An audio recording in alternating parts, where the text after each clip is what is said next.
So I was just doing some Sunday cleaning. My Roomba was cleaning my apartment, and I look on the ground. This card was just there.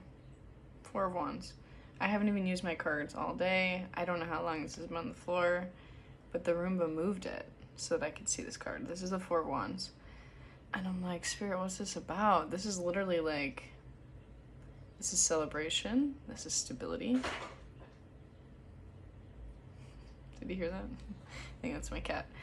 This is stability. Sometimes this is partnership, marriage, union. This is 1111 card, right? So I'm like, Spirit, what is this? What's up with this? Ten of Cups comes out. Same vibes. Same vibes, really. Very, very deep emotional fulfillment. And it's feeling like it's like with another person.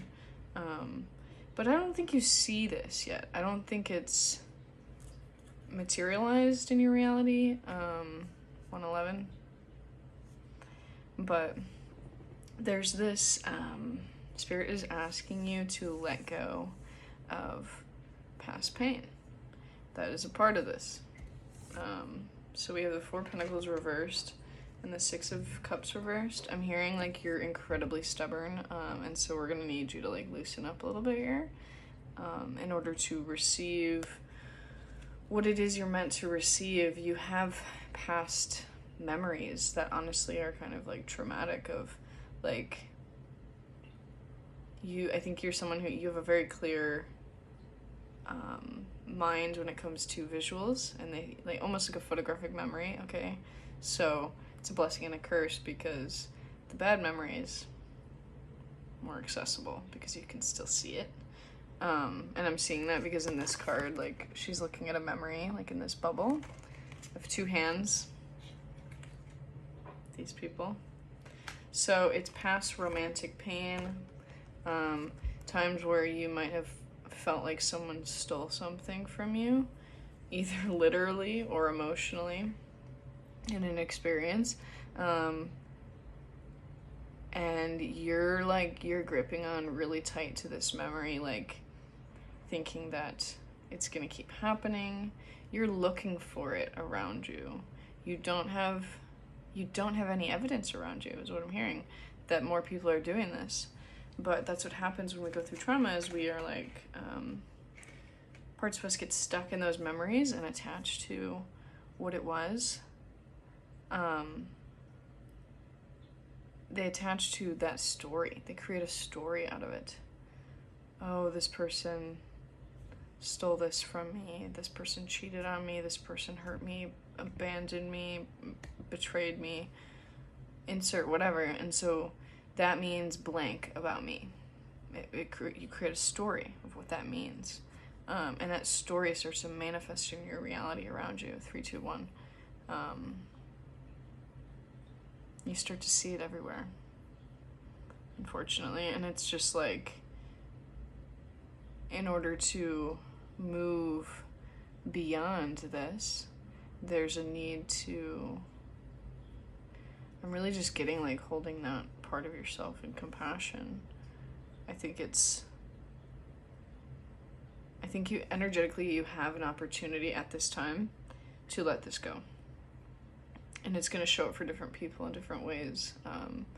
But it's going to feel more clear. Like, I feel like the universe is going to literally give you an opportunity to release this pain. And to actually just like celebrate where you are.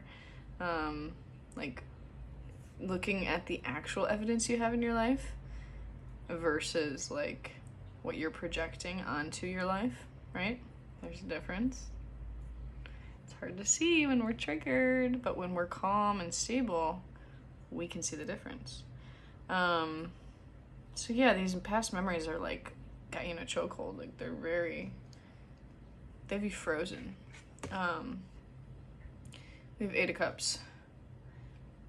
But you're walking away from this. That's the beautiful thing. 444, you are so protected. Oh my God. You're walking away from this. You are.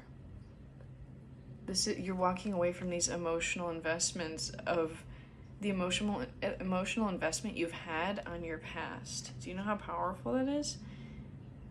It's like cutting a cord, genuinely. Okay. It's cutting a cord with like, ooh, Five of Pentacles.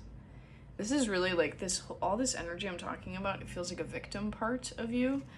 So that might resonate, but it's like, you've gone through great loss and nobody's minimizing that. But Spirit is really saying like, you're done being the victim. Like, you don't need to live in that story anymore. You need a new story. That's in narrative therapy, they call it like, your trauma is like your first story, and then your second story is like what you do with it. And, you know, it's really empowering because you can take all of that energy on that first story and put it into something new. 555. So it's like, what's your new story going to be? You are a creator of your own reality, and you're seeing that more and more, okay? And you are... Sorry, my Instacart person is replacing things. Hold on. That felt kind of significant to this message, like... No, literally, it's so significant. You know, I pick out my items in my Instacart. I also saw 555 in here, and it's literally about to be 555 on the time. I picked out all my items that I want at the store, right? And I picked my replacement items. And sometimes when they don't have the first thing I wanted, I'm actually kind of happy, because sometimes I actually wanted the other one, 555 now.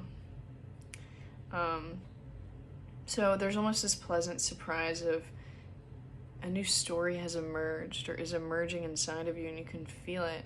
You can feel yourself choosing to view things differently, choosing your second story, which is those replacement items. Ooh, I've never had Instacart be a part of my channel message before, but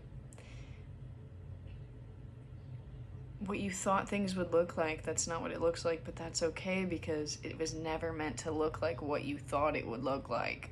Does that make sense? But genuinely, like, we have really, really powerful energy here. I'm picking up on, like, feminine energy.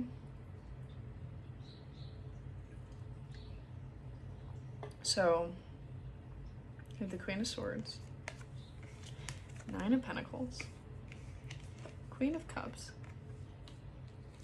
and then a few other cards, and then at the end, Queen of Pentacles. 3 out of the 4 queens are here. From what you've gone through, you have emerged a queen. Like, genuinely, like, these different areas of, like, the aspects of feminine energy you have started to really embody. Like, you've embodied your truth. Your throat chakra is opening. You are expressing more. You know what you need, and you say it. You know your boundaries. You know, you're not, like, afraid to speak your truth as much anymore. Like, things just flow out of you. You're just... The way you talk to yourself when you're alone is beginning to look similar to how you just talk with people. That's how authentic it's getting. And, you know, this hard transmutational work you're doing right now and shifting your story, shifting your perspective on what has happened, it's this 9 of Pentacles. Like, you are getting rewards for that. You are. Emotionally, with Queen of Cups, emotionally you are more well-rounded. 10 of Swords, I mean, this is just the endings you've been through, but look, this is your second story, is this emerging flower, okay? And you have created this healing bubble around it. Through releasing these things, the Devil reverse, releasing these attachments, you have cords that need to be cut. And through that, you have this stable, feminine energy that this is what you have to look forward to. This Queen of Pentacles energy. Knowing your worth and that being mirrored to you in your reality. Okay, I'm gonna grab my other deck real quick. Later this week, we have the Scorpio full moon. I was just listening to my best friend's astro forecast. You should check her out. But she was saying how this is going to be a very nostalgic full moon, and it's going to feel celebratory. And that's so interesting that the Four of Wands was just on the ground, you know? I'm going to get you just a few archetype cards really quick to close out this message. I love when an unexpected collective reading comes out. The Vow. The Vow. So interesting. I thought this was going to be... well, in a way, it kind of is. Yeah. This is a healing message for you, but it's like, again, I'm really getting this energy of the more you create a story for your own life, the more you have that mirrored to you, around you, which is what calls in this kind of like love that I'm picking up on in the beginning of this reading.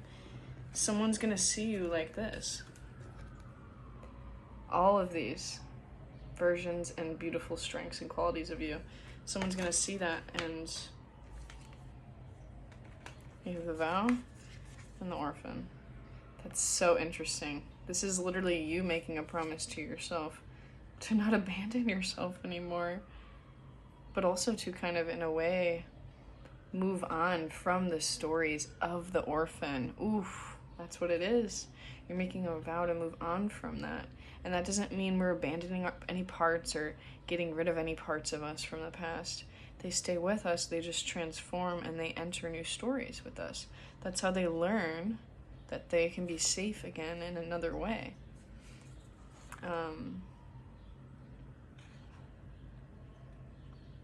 Yeah. You're promising to protect yourself from more of these orphan, abandoned child wounds by the decisions you're making for yourself. And genuinely, like, you're in a brand new energy, or you're about to be, and it's really beautiful, and you should be really proud of yourself. Kairos. This is divine timing. Trust how it's playing out, you know? This is a process, not a, oh, I'm just gonna release this, yay. No, this is a process. Happens in divine timing, and we release when we are meant to release. Okay, that's all. My name's Harmony. If you would like to book a reading with me or a Reiki session, check out the link in my bio.